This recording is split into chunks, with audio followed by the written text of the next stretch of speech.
Well, there you are again. Charlie Greer podcast again. Let me fix this here. I do this every day. Yep. Today, the New York Dolls, one of my favorite bands. Love me some New York Dolls. New York Dolls.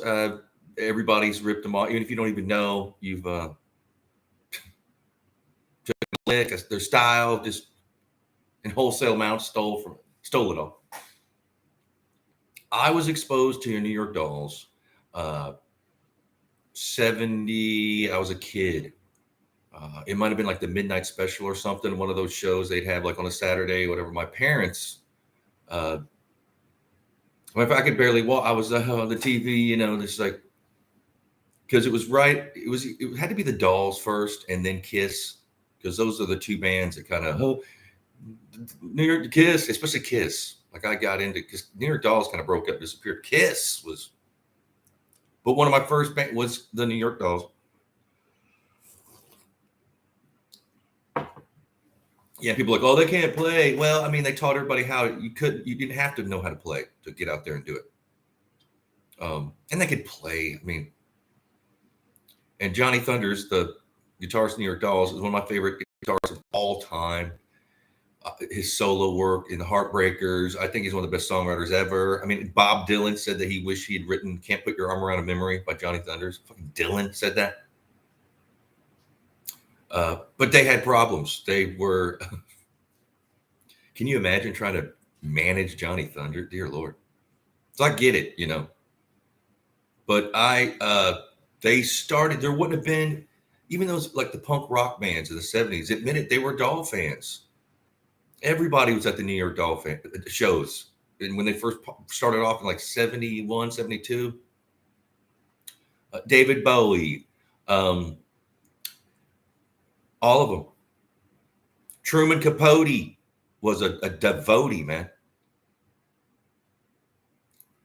The term punk rock was coined writing about the Dolls, writing about Johnny Thunders. He's just a punk rock kid.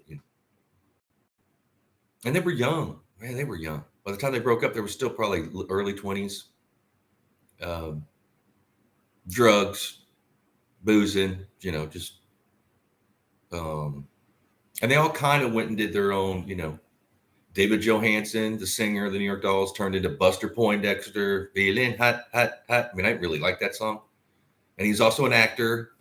He did some, or does, He's the only one that's still alive, unfortunately. So the Dolls, it was like David Johansen, Johnny Thunders, Sylvain, guitar, bass player Arthur Kane, and then Jerry Nolan. Jerry Nolan, one of the best drummers. I mean, him and Johnny, I mean, their style. Uh, Again, bands that these bands like the Clash and the Ramones, they all went for the Dolls. We wouldn't have done what we did. I wouldn't have done, which I didn't do much, but love the New York Dolls. And again, so the New York Dolls broke up. That became the Heartbreakers, which was Johnny and Jerry. And the Heartbreakers, again, a bunch of, they almost kind of, but no. And if you're not familiar, man, listen to the New York Dolls. They only have 2 albums. Listen to the Heartbreakers. Listen to some Johnny Thunders. Sylvain even had some solo stuff. The only 2 that I ever got to meet were Arthur Kane and Sylvain, which I didn't really. I mean, I used to see Sylvain, but in fact, the last time I saw him in person was at Aaron's Records on, I think it's Highland in Hollywood. Aaron's Records, the old Aaron's Records, not there anymore, gone. And I think he was it the Street Walking Cheetahs or something like that? Dressed cool. I mean, and he was in like the used CD. I look up, people were like, that's Sylvain. And hell, everybody else is talking. I might as well,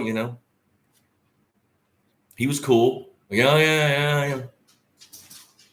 Arthur Kane. This is kind of crazy. So this is back in the day. I used to flip guitars, buy guitars, this, that, and the other. And It was a Dan Electro bass, like a teal blue kind of sparkle bass. And I forgot how I don't even think it was, maybe it was Craigslist. Anyway, um, former New York Doll, Arthur Kane. Well, first, it was, I remember it wasn't, he didn't, again, it's a long story, but I called the guy. Turns out it's Arthur Killer Kane from the Dolls. But he's got this kind of weird, and I'd heard bad things. I mean, I didn't know, I don't even know if I should say this, but it's true. He had pawned his bass. And later on, I found out this was an ongoing thing. He pawned this. And that's why I thought it was like a scam. He's like, okay, so the bass. And he only wanted something like, what was it?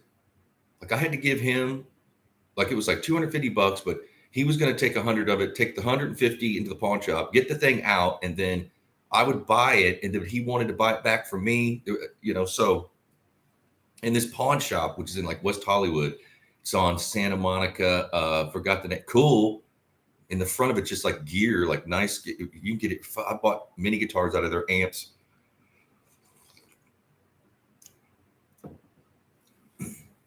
But I just kind of pulled out of it because I was like, man, I don't know. That's kind of, will they let you out the back door of the pawn shop? I didn't know. So I kind of passed. And I wish I would have. I wish I'd have done it, helped him out. But it was kind of sketchy. You went outside the pawn shop, I'll go in, you give me the no. You can't, come on. I'm trying to help you out, but I'm not. That's some kind of LA shady, Maybe he was, because I found out later that was a thing. He used to do that.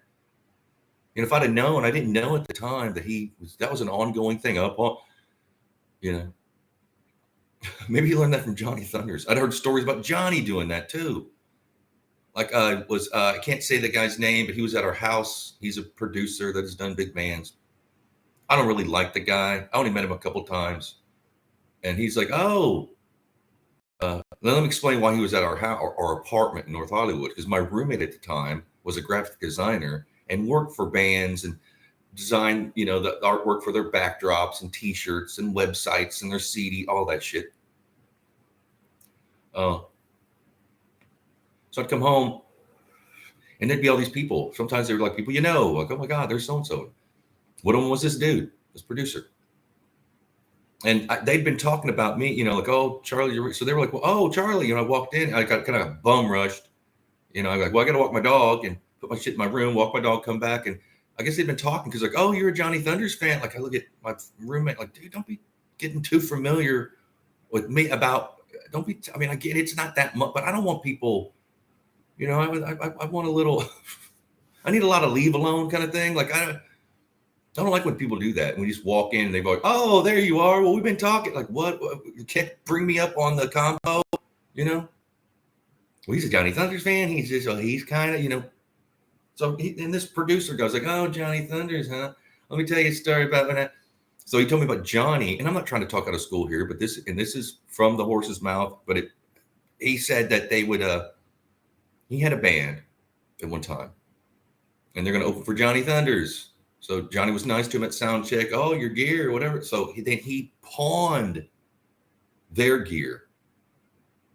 Like somehow the club let him went and pawned it. And then told him like, hey man, look, I know you're pissed. Yeah, I pawned your gear, but after the gig's over, see, I'm getting this money. Then we'll go get your gear. You can use mine or whatever. And that's what he did to them. And sure enough, they got their gear back, but it was like, pardon me, a lot of extra effort.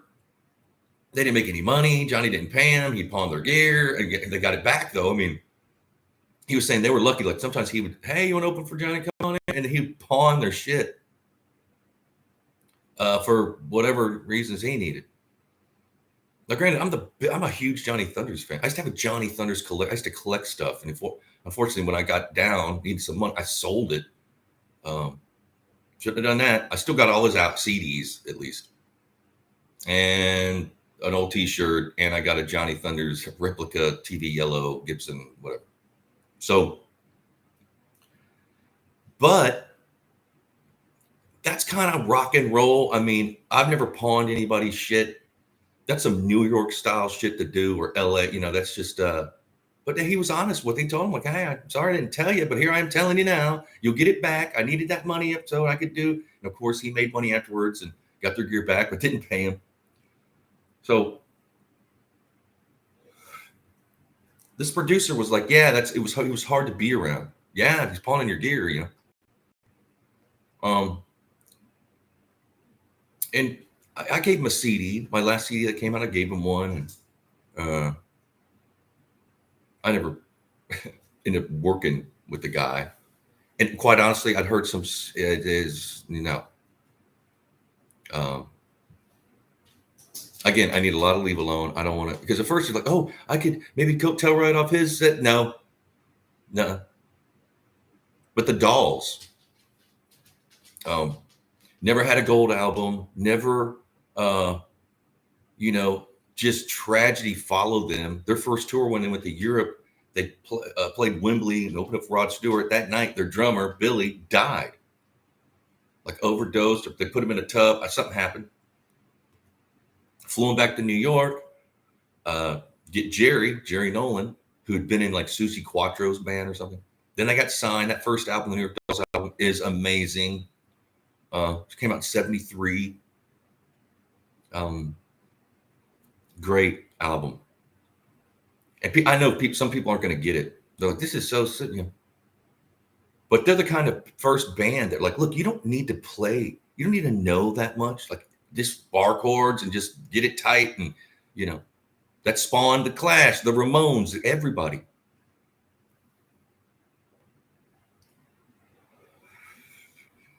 They talk about it in their documentaries, like the Dolls, and then that look. And then it took about 10 years for that look to the 80s hair band shit. That all those, but we're ripping off the Dolls, man. The Motley Crues and the Poisons and everybody. Just wholesale amounts stealing their hair look and everything. Can you imagine how frustrating that must have been to Johnny? Maybe that's a problem. And everybody else, Arthur, Jerry, just couldn't get a record deal. And here's these basically doing what they did 10 years before, and then they're millionaires. They must have just been, well, I like that.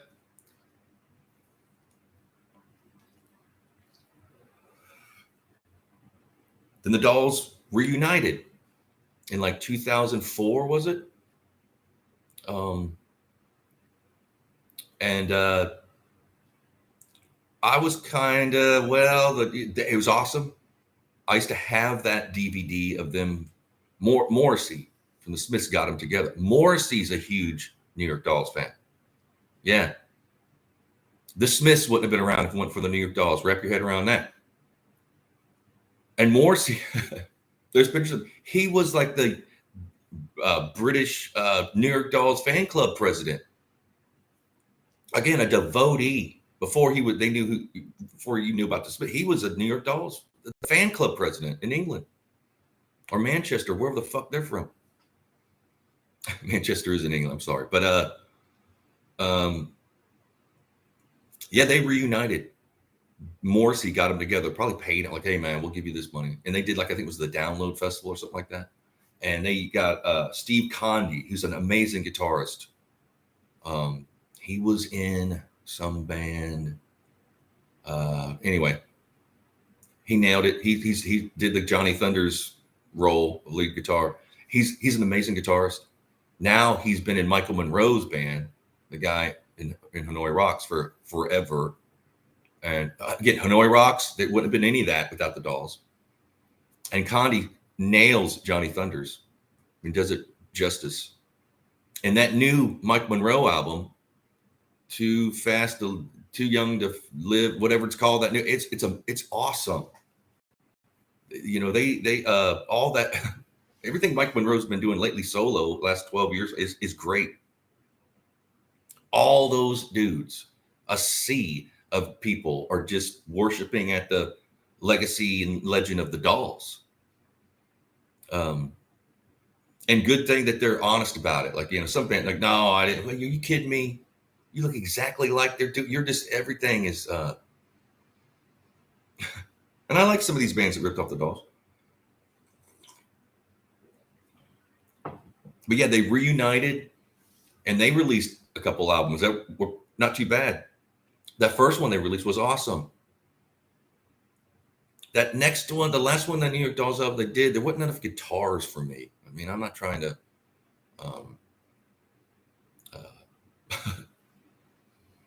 but love New York Dolls. Go Google the New York, YouTube, whatever. Maybe you're already hip to that. Again, it might not be for you. This is pre. Oh shit! This is like a pre like distortion pedals and stuff. And again, they were just loud. Just plug into a twin amp, just crank that thing up. And again, I was watching the thing about the Dolls, and they were like always late, out of tune, rock and roll. You know, just and David Johansen says he's like, look, man. Rock and roll jumped the shark when they became these pedals and tuners and all that, you know. Just go out there and do it. Just, yeah, it might be a little bit of, you know, but come on. You don't have to be tuning your guitar every, and I know, yeah, you're going to be out of tune, breaking string. I get it. There's gigs where I've had, just for financial reasons, only have one guitar and one amp. And other bands open for me like, what the fuck? Where's the rest of your that's it. That's all I got. You're playing this thing? Yeah. That by then I'd had all this cool stuff and expensive amp. Man, by then I was just like, man, just give me an amp. I'm gonna blow this amp. You know, this guitar, yeah, it's cheap Silvertone. Who gives a shit? Then after they get like, my God, what do you do? Yeah, just you don't need all this stuff. Just crank it up and people, are you kidding me? You're using a 212, just a combo. I mean, again, it's 100 watt. Sometimes I'd even be using like valve states, like just, you know, Marshall hat, you know, who cares? Because it was close. I like a Marshall 212, like a JMP master volume. Those are expensive, man, nowadays. And then they got tubes and you can't play in LA. You got to service them. And I ain't got time for that shit. I lost my license for a year. That's another thing. I was gigging. You know, of course, you got to give me a ride. Yeah, I lost my license for a year, man. I mean, come on, shit. You're gonna have to pick me up. You're begging to be in my band. What there's gonna be, you know. Of course, I can't pay you either. I'll pay you in Taco Bell and beer, and you can use me to. You know, to jump into a bigger band that will pay you. That was kind of my thing. I'll give you a little street cred so you can go and be in wherever the fuck you're doing, which is cool. I mean, I get it. But yeah, I would play. I found when these things first come out in the early '90s, I was like, I'd never play something like this, a solid state with just a little 1-tube preamp. You know, again, it's got Celestians in it, 212s, 100 watt. I mean, yeah, but it has too much treble and there's not a bottom end, but hey, cut off that treble, crank that thing up and just rock out. Matter of fact, they sound pretty decent once you get it. You got to turn that thing up. I mean, loud. So I'd go through those and again, I'm just taking a page out of Johnny Thunders and the New York Dolls. Just, you don't need a Marshall hat full stack. Just, and also an amp doesn't really start going until you got to turn it up. You got to get some, you know, and just used a cheap guitar. Johnny used the TV Yellow, like TV Juniors. He's the one that started kind of that. But those Juniors were like a student guitar. Gibson made those. They were cheap back then. You could go to pawn shops and get those. I remember seeing it even when I was growing, you know, and Melody Maker, whatever. You just grab them. At the time, I was just a Les Paul guy. I had Junior, but I needed that. I just, and I found these for a while. I found these like Silvertone Les Pauls, which I found out later that Paul Stanley at Kiss had licensed or bought the Silvertone, and he designed these things. And the only reason I used them is because they're like, hey, it's close enough, cheap. I could get them for like $150 in Highland Park, LA. And of course, yeah, I broke the neck off of, you know, one of them, it snapped the neck, and then I had some guy repair it. It sounded even better. Like, my God, what happened to Well, that's a thing. See, when you break it, that's what I mean. Like just again, I'm just using Johnny Thunder's attitude of like, man, you don't need much, you don't need all this shit. Just get on stage, crank your amp, and go. Just straight from your guitar into your amp. That's all I've ever did. I got that from them. Now in the '90s, around I would see. I've had pedals. I've had all kinds of cool, but I've never played live with a pedal. No tuner, none of that. Just look at your bass player. Give me an E or an A, and you just tune that fucker. Like in front, not standing there looking at some kind of digital pedal.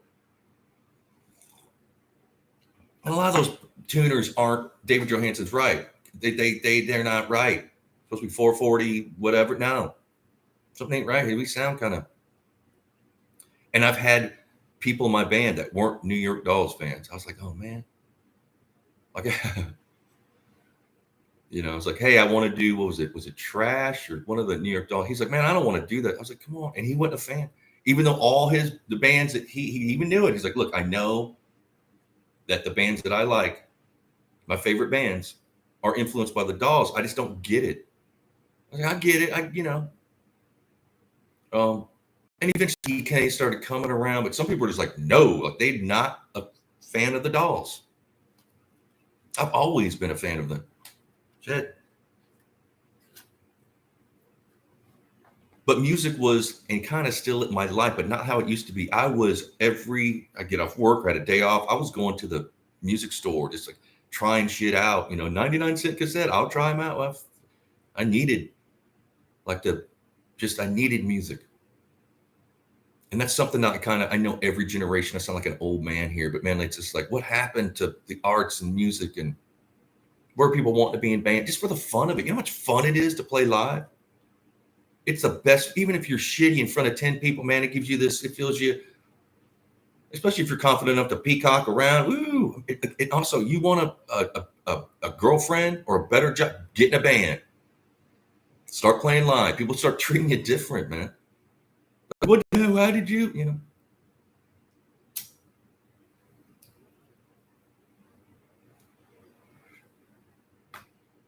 When Johnny Thunder died, I was working in, I lived in Champaign-Urbana. Love Engineer had just started. We released like a 3-song cassette, like a demo. It was selling. And I was working at this place called Periscope CDs and Tapes. And the owner, he had actually back in the day been in Michael Monroe's solo band or something in New York, because he was from New York. And he couldn't believe that I knew about, because nobody kind of did.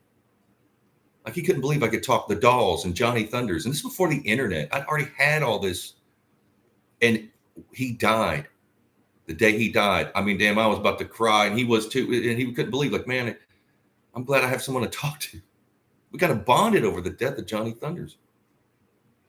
Again, he couldn't believe, like, how do you? And I was like, what, 20 when Johnny died? 91. Dark day. Just Johnny died. What? See, say it ain't so.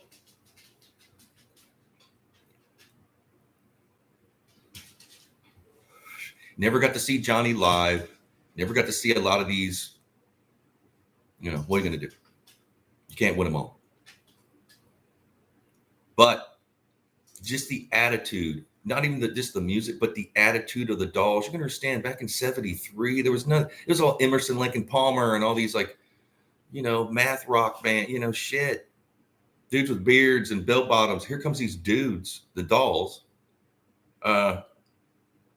Inventing to this day the fashion that they, of course, some of that was women's clothing or whatever. Hey, I mean, I couldn't pull it off. I'm too big. I mean, Arthur Kane, the bass player of the Dolls, he couldn't, but he tried. He's wearing the big platform boot. That Kiss, they were like a hippie band, and they saw the Dolls, and they changed to Kiss. Where they got the name Kiss is New York Dolls looking for a Kiss. I mean, again, the Dolls, the Kiss, remote, all of it, man. There should be a monument for the New York Dolls. Check this out. This is a weird thing. I'm a Leonard Skinner fan. And the first tour, the Dolls and Leonard Skinner, their first albums came out in '73. They were put on tour together. Now you would think that they loved it. The Dolls loved Skinner, and Skinner loved the Dolls. Ronnie Van Zant was a devotee. Love those New York City boys. There's pictures of Ronnie Van Zant and David Johansen like hanging out, like hey, like backstage when they gigged. And who thought of that tour? Like, well,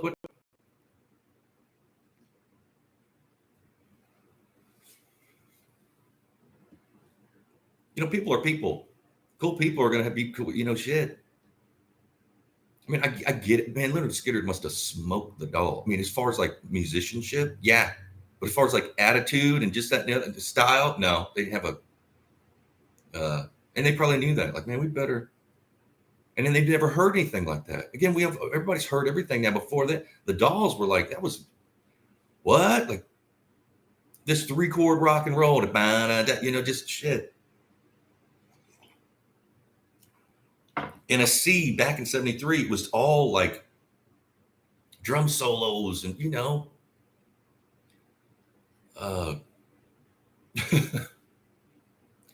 Dolls were a little different.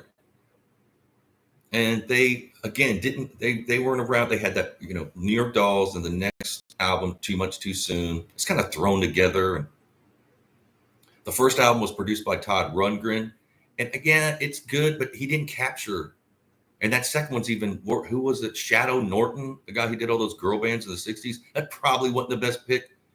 So the Dolls really didn't have. And then they Aerosmith. Who do you think they're doing? Who do you think Joe Perry and Steven Tyler? They got that from the Dolls. Steven Tyler's just doing David Johansen. Joe Perry is just mocking Johnny Thunders. And they got signed. They opened for the Dolls, and then their management they had this switch from. And I get it. The management was like, man, you can't do the Dolls. Shit. They got all these hangers on, and they're wild. We'll just put our money into Aerosmith. And they did. The Dolls were kind of like left out to hang dry. And then their last, their try when the Dolls still around was a manager who managed the Sex Pistols. I forgot his name. He did that the red patent leather era where it's just dude. And the Sex Pistols, they were huge Dolls fans.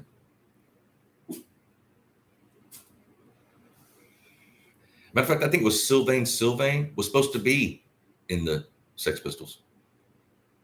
And the Sex Pistols just to be like the Dolls. Again, they were just using that blueprint to spawn the Sex Pistols. And the Sex Pistols sound kind of like a more grittier Dolls. That Steve Jones, the guitarist of the Sex Pistols, a huge Johnny Thunder. In fact, he played. There's pictures of Steve and Johnny playing back in the day in the '70s when Johnny was doing solo stuff. All these dudes, and I heard that like when Johnny died, Motley Crue just sending like big things of roses and flowers. Aerosmith showed up with flower. Oh my God, people knew. Damn, it's hard to think. Man, Johnny died at like 38. He looked like he was 70. A lot of living.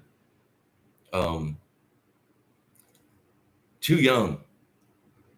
Man, he was about to record an album when he died, and his death, it's all mysterious. He went to New Orleans. The next day, he's dead. Found everything was stolen, and they stuffed under a bed or something crazy. Oh, it's natural cause. Shit, come on, man. They stole everything. Everything's gone. He's laying there dead. And he's just fine. Are you kidding me? And eventually they said he had leukemia. He had advanced leukemia, which could been, maybe he knew or something. And I think Arthur died of leukemia. What's the odds of? And then Jerry died right after Johnny, like a year later. He died of meningitis or something. Oh, these guys! I mean, again, they changed the world. They made more people millionaires and the record company, all this, especially through the 80s. And nobody, yeah, okay, they're hard to deal with. They're junkies. Wasn't everybody a junkie though? Aren't you a junkie? You know, come on. Sober them up, take them to Hawaii, clean them up a bit. You know, come on, just shit. It might cost a little bit more money, but then again, if you're going to try to have to wrangle 5 dudes that are just wild and on tour and just, you know, I mean, that's a headache. But then it's rock and roll. That's what you do. It's better than having a real job. You know, fuck. It's a shame. It's a crying shame. It is. It's shit. I wish I'd have been able to, again, by the time Johnny died, I was 20 years old. I'd already been gigging for like 5 years. I started gigging when I was 15. I was already kind of on my way, you know. But I've always been honest about it. I love the doll. My band, Love and Junior, they didn't like the Dolls. Again, I've been in band where they didn't get it. And like, well, you like them? You like the Ramones? Huh? Well, no, see, there's a lineage to the, you know, no. What are you going to do? Go listen to the Dolls. Just go buy a New York Doll t-shirt. People, yeah, that's a conversation piece right there. My favorite is Johnny live at the Roxy in like 86. And it's basically the closest you're going to get to a New York Dolls reunion. It's Johnny, Jerry, and Arthur with Barry Jones, who was in the London Cowboys or something. He's great. Barry's in my Facebook. You know, I'm friends with Barry on Facebook. We're Facebook friends. I've got the DVD somewhere that I've watched that so many times. And either LA Guns or Guns N' Roses opened that night for Johnny. Again, all those bands stealing from Guns N' Roses. I mean, that's what I'm saying. They think they're doing. What do you think they got that? Their whole junkie chic, the Dolls, who had done it 15 years before they. Just look at some of those old pictures of the Dolls. You'll be like, this is everybody. Yeah. Yep. Then they never, I mean, dude, those guys were like living in apartments, never owned up, huh?